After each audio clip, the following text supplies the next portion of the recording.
The Johnsky is a YouTube channel run by and run for people over the age of 13. People under the age of 13 should click off of this video right now, or watch with a parent or guardian. Viewer discretion is advised. You don't scare me!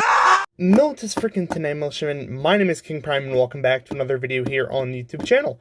Today we're going to be taking a look at a brand new release. This just came out within the last few days, and I decided, you know what, I think my viewers deserve to take a look at it. That being the Star Wars The Vintage Collection, The Mandalorian, Imperial Stormtrooper from the Nevarro Cantina at the end of Season 1, or as we'll just call it, the E-Web Stormtrooper. There on the front of the box, you can see some pretty nice renders of what would be the Stormtrooper firing the E-Web on Nevarro. Up at the top, you got the nice Mandalorian trades, which are done in the, of course, vintage style red, as well as the Kenner trades. On the back, we have the same exact photo as the front of the box, as well as the contents, that being the from right to left, the gun, the blast effect, the tripod, the power pack, the power line, and the Stormtrooper it comes with itself. Down at the bottom, some legal jargon, yada yada. That's basically it. Of course, this is a deluxe figure, and like all the other deluxe figures I reviewed, we will be talking about whether or not it is deserving of the deluxe title, but this is just a standard deluxe box. It's the same as every other vintage collection box that we've gotten so far. I say it in every single review. You only really care about this stuff if you are a in-package collector, of which I am not. Though I did just notice on the side here, there is a nice photo of the Stormtrooper hand-wielding the E-Web, which I'm pretty sure would kill him, but you know what? It's fine. We'll just let Hasbro do their thing. Freeze frame. Maybe she's born with it. Maybe it's Palpatine. Freeze frame unfreeze, and here is the contents of the box all assembled and stuff. Real quick, I'll just take a quick look at the figure. This, of course, is the often spoken about but rarely seen Walmart exclusive vintage collection Stormtrooper from A New Hope. Same exact mold. The only difference between this Stormtrooper and the other Stormtroopers that have been released, say, in the Rogue One wave, is that this one has the nice rocker ankles. This has also no pouch here for the E11 blaster. There's nothing on his back for that, so he actually doesn't even come with an E11. That's something I find very funny. But I digress. He has some nice paint details picked out on his abdomen armor there. His eyes are black, which is interesting to see because almost all of the Stormtroopers I've seen recently have had colored eyes, but this one has black lenses over his eyes. The thermal detonator is actually picked out in nice silver paint, which I do like. And that's about it. Other than that, one difference in the articulation, this is a completely standard figure. Just to go over that articulation real quick, this is a dumbbell joint at the head, so he can get the oh wait, hold on. So he can get the he doesn't very well. Oh no, how now he yeah, there we go. That's perfect. At the shoulders, you get a little cutout inside of his armor so that you can put the shoulder pad into his arm to get a nice extension of the shoulder. This, of course, can also do a full 360. You have a pretty decent bend at the elbow there, as well as an elbow swivel. You have an in and out joint at the wrist, as well as a up and down at the other wrist, and a trigger finger here. Even though he doesn't actually come with a blaster, you can give him one. He's very good at ab articulation. There's a little ball joint in there, which makes, he can do his crunches and stuff, get his reps in. Nothing at the waist. It's fully solid, but he does have the old style, and mind the angle here, Trooper, the old style hinged hips that no one likes. The ones that where you have to rotate it to actually get the leg to move forward, which is very annoying, but you know what? I'm used to it at this point. We get a nice bend at the knee, even though it would be better if it was double jointed. It's still a decent bend. A ankle hinge, which can go very far down, and a nice ankle pivot, which is the best part about this figure. So that's it. This is the standard vintage collection Stormtrooper that everyone has seen before. I don't really need to talk about it. Let's get on to the E-Web. Now, the E-Web itself is actually a very interesting piece of kit here. I very much like it. The one thing I will say about it, though, is that there's a lot of missing paint. This is essentially just a big black brick here, and I really don't like that, because I know that there can be a lot more detail added onto this thing. We just saw some really small details on the Stormtrooper, and there is just nothing here. This is just a solid chunk of plastic. All this stuff could be shaded in red, like it's glowing or something. There could be, you know, a couple of these buttons painted, a silver tube here, you know. It could be literally anything just to make this not a hollow black cube, but it's fine, I guess. I can suspend my imagination enough for this to be okay. Same thing here with the tube that actually connects the power pack to the weapon itself. This is just a soft plastic tube. It doesn't have a wire in it or anything. It just flops around. It has 2 connection points, one to connect to the E-web itself. Where is the connection point? There it is. Just pops in there. And this is universal. You can plug it in any way you want.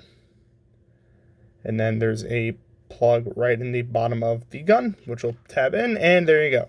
Now you have a connected E-web. As for the weapon itself, I'm just going to disconnect it again so I can focus up on this.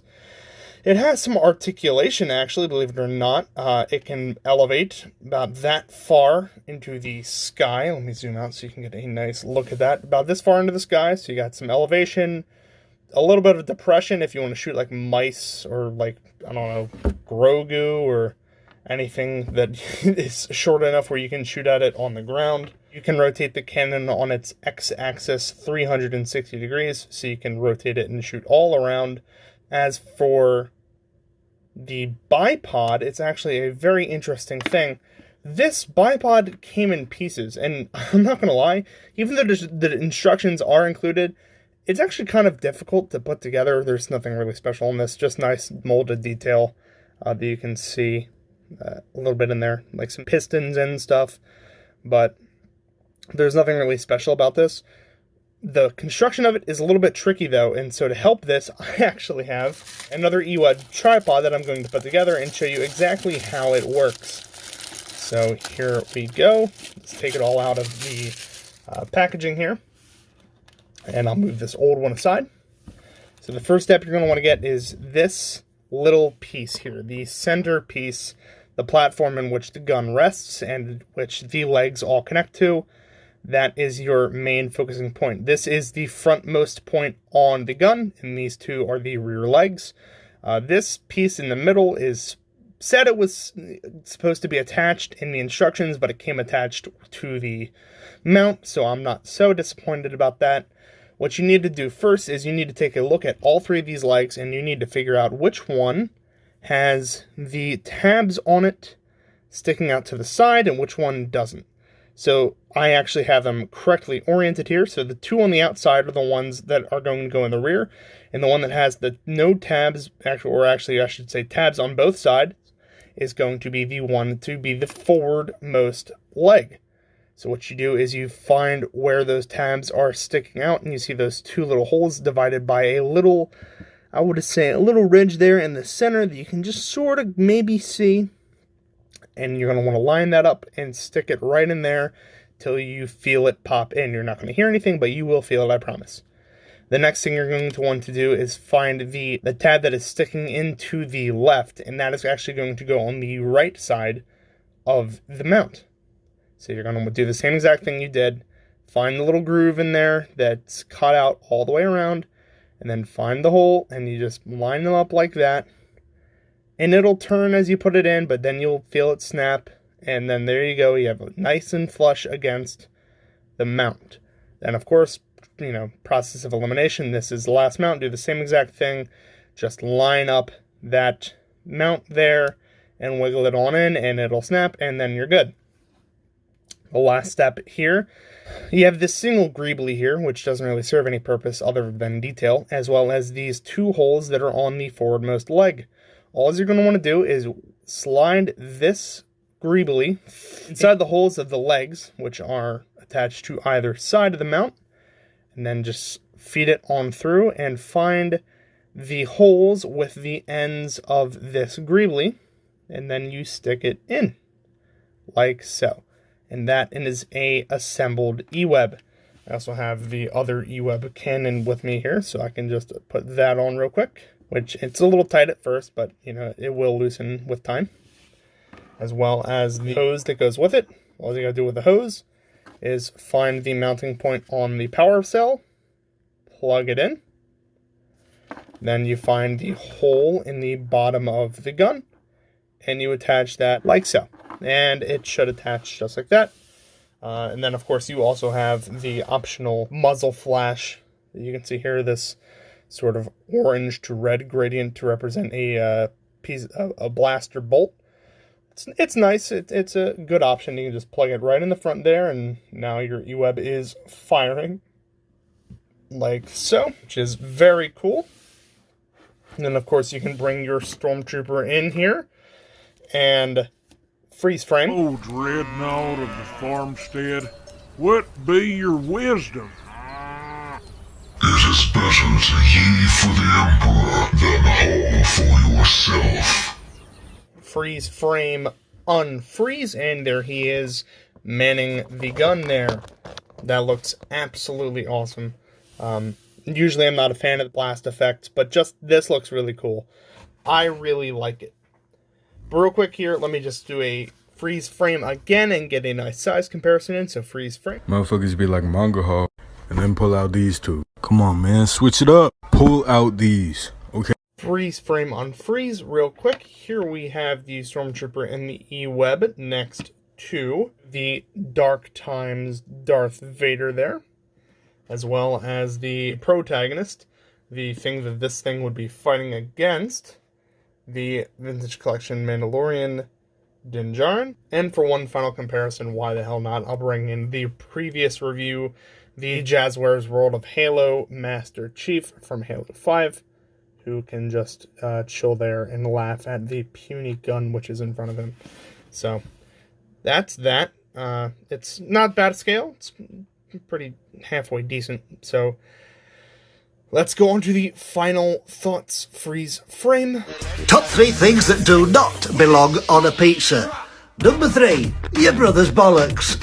Freeze frame, unfreeze. Now, this set is actually not bad. I do really like it. It's sort of just, I wouldn't say average. I think that for the first time ever, at least that I've reviewed on this channel, a deluxe figure by Hasbro for the Vintage Collection line is worth the title of deluxe. You get a lot here, which is more than I can say for the Incinerator Trooper and Boba. You get a piece of hardware that is actually functional and will work in dioramas, displays, and playtime instead of just effects pieces and weird crunched up Stormtrooper helmets that no one cares about. This is worth the price tag. I really like it, and you get a bonus Stormtrooper essentially. The E-web itself, it's okay. I think it could use a few more pieces of paint, but I like the sculpt on it. It does have some very nice little hidden details in there, a lot of nice greeblies, and overall scales well with your figures, which is all we can really ask for at this point. The figure itself, I mean, I've said it in every single review that uses that mold, that being the Stormtrooper Commander and Heavy Assault Stormtrooper, is that the ankles are nice, but the figure's kind of still a little bit jank from the Rogue One era. The only thing that could really make it better is if it had the modern ball-jointed hips, where you can get a full range of motion at the hips. Overall, though, this set is really okay.